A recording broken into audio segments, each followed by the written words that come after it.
treat this afternoon for WWE fans worldwide. It's only Mick Foley here in the studio, and he's brought this place to a standstill. Very popular man is here, and Mick, yes, saluting your fans. There are plenty of them today. They're all over the place. How you doing? How are you? Great to see you. I want to talk about WrestleMania in a moment because that's coming up. But you are on a comedy tour right now. Tell me what you're in Glasgow, is that right? My hometown last night. Last night we had a sold out at Leicester Square Theatre tonight and tomorrow. 2 shows tomorrow. There are some tickets left for the later show. And then we go on to Cardiff and Birmingham and Sheffield and Liverpool. Belfast, or Dublin, and then Belfast. Is this wrestling related? Some of it's wrestling related. Like when I tackle a problem and solve the issue of international terrorism, for example, I do it with the knowledge I've learned as a wrestler, and I try to insist that President Obama would be so much better off if he had a wrestler on his staff, and then I utilize the knowledge gained from my 26 years in the wrestling business. How did it go down with the Glasgow audience? They'd love the fact you've solved the problem. They did. They really appreciated it, and I really welcome the fact to come here because the truth is people in the UK are better versed in United States politics than most people in the United States are.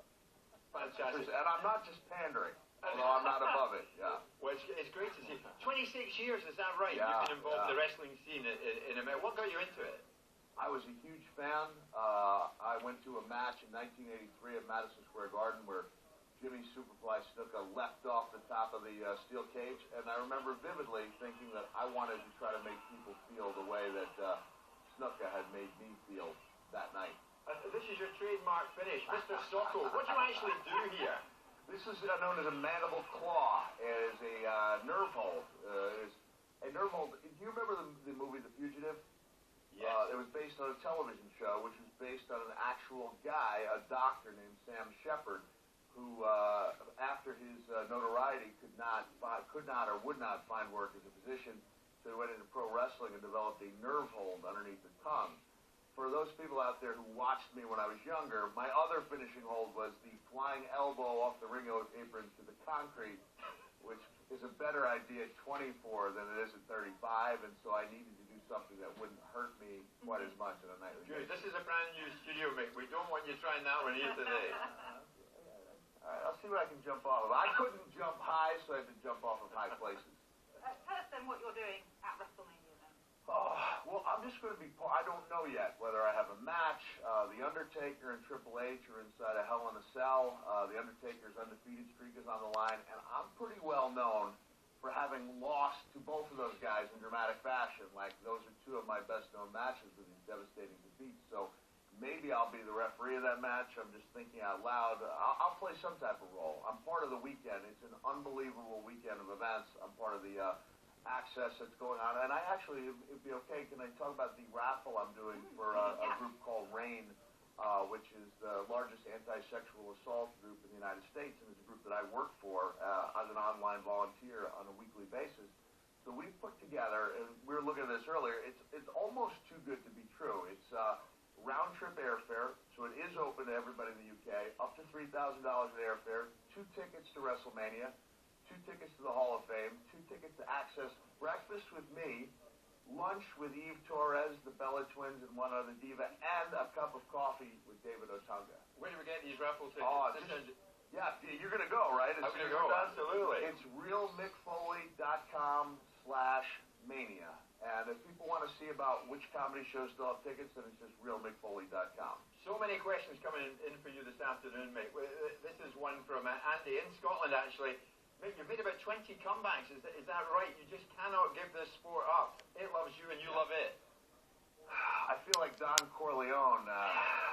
Just when I think I'm out, they drag me back in. I only officially retired once. That was in 2000. That was a long time ago. And now you learn that you never say never. And the truth is, I came back from my first match in WWE in 4 years at the Royal Rumble. And I didn't do that much, but what I did do was effective, and people really enjoyed the interplay with me and a couple of the other superstars. So maybe I don't have to do some of the extreme things I did in order to have fun in WWE. Well, Hayden from Preston is asking, if you could have one more WrestleMania match, who would it be against the current Crocky Darcy? Oh, man, that's tough because there's so many great young superstars. You know, like if I really whittled myself into shape, not that I'm not in outstanding shape right now, but maybe somebody like Dolph Ziggler or a Miz, Cody Rhodes, a couple of these real Wade Barrett, who unfortunately, the UK guy, just had a pretty bad elbow injury last week, so I'm wishing him the best. But if one of these guys got on my case a little bit and gave me some incentive to get in the gym instead of the comedy clubs, you know, maybe we could have a match and that would be exciting. You see, I may as well tell you, mate, we had the Miz in here quite recently, and he got me in some kind of hold at the end of the interview.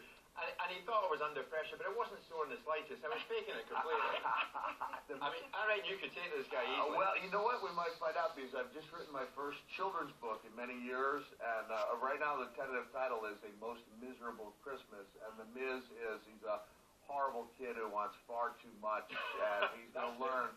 He'll learn a very valuable lesson about the real meaning of the holidays. You were mentioning there a UK wrestler. Well, Kieran Shanks wants to know, do you think the British wrestlers in WWE have improved greatly since the days of the British Bulldog?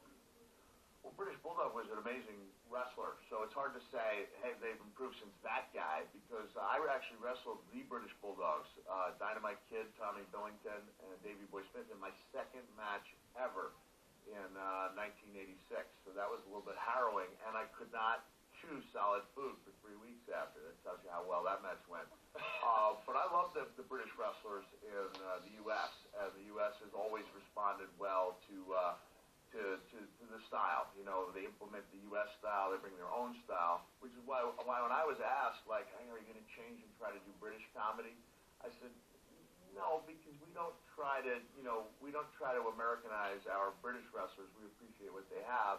And I don't think people are going to pay to come see me do an imitation of British comedy. So it kind of works. And you've got Scottish ones as well, Roddy Piper. Roddy was one of the all-time best. Drew, he's out there now, isn't he? Drew McIntyre, yeah. And apparently I was a referee for a small show in Glasgow about 8 years ago. And Drew was a youngster. And so, I remember meeting Sheamus 5 years ago before he got his break in WWE. So there's a really good scene, and if you go to one of the smaller shows, not just any small show, you have to find a reputable promoter. There's a lot of really good young talent around in the UK. Mick, Dan and Darren have sort of emailed in with a similar sort of question. They're asking, who's your both named Dan? Dan and Darren. Okay. They've asked, who's your toughest competitor, and what's the best match you ever had?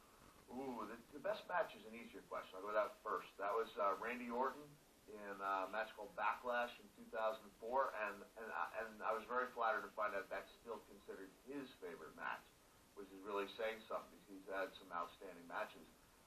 Toughest competitor, you know, it's a tough pick. Either Terry Funk, based on the things we did to each other in Japan many years ago, or like a handful of the guys like Stone Cold Steve Austin, Triple H, The Rock, or maybe The Undertaker, who will be putting his undefeated streak on the line at WrestleMania. And as I mentioned, I'm best known for suffering a devastating defeat, but a moral victory. You know, I get asked about this match every single day, so my life is almost like a non-stop running of Groundhog's Day. But I know firsthand, you know, how resilient he is. Mick, we've got a tweet from Andrew Graham. Hi, Andrew. Do you ever wash Mr. Socko? Do you ever wash him? Yeah. You know, there was a time when I first started using the sock as part of the Mandible Claw that I was the least popular guy in WWE dressing rooms because I was using the same sock every night. And I realized if I wanted to retain friends, I had to make sure that, you know, I used a fresh, clean sock out of respect for my opponents. And now my accountant just says, how can you write off $2,700 in socks? Throw over to the crowd, yeah. Excellent. They're coming in thick and fast. Robert Bridge, why do fans boo John Cena? You know, I don't know why fans boo John Cena either. Speaking of Twitter, I'm used to getting like 99% positive feedback, and I dared go on there after an episode of Monday Night Raw and say, I think it's time people started appreciating John Cena's great legacy of matches. And I looked at my daughter and I said, I just got 870 messages. She said, Dad, you just sent that a minute ago. So I wrote, hey, don't believe me? Try to find a bad John Cena match on DVD. And I said, let's see how many messages. It was like 600 in another minute.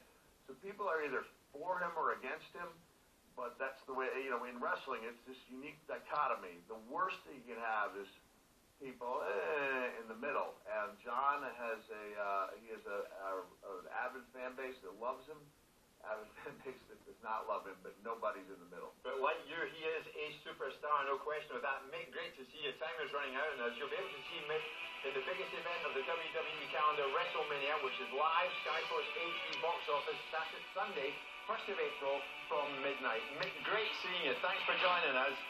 Next up, more on Rangers and more pressure this afternoon on that man, Ali McCoy. We're back after this.